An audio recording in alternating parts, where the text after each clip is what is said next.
Hello students, so our question is, when we add sugar to water, particles of sugar disappear because they are very small, or second option is get into space between water molecules, our third option is are transparent, and our last option is all of the above. So students, before heading towards, do you know what is the chemical formula of this sugar?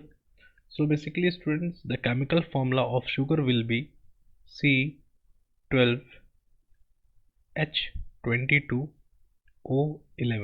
Okay students, this is the basically chemical, or you can say molecular formula of sugar.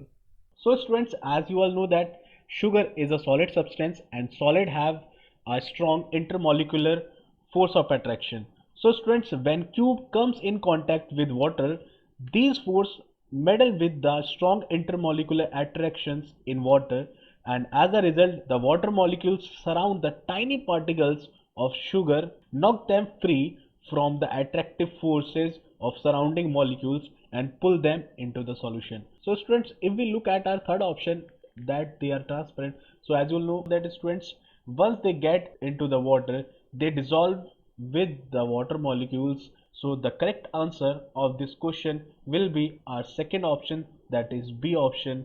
When we add sugar to water, the particles of sugar disappear because they get into the spaces between water particles. Okay students, so I hope students this explanation is clear to you. So see you all in a next video. Till then, take care, have a nice day.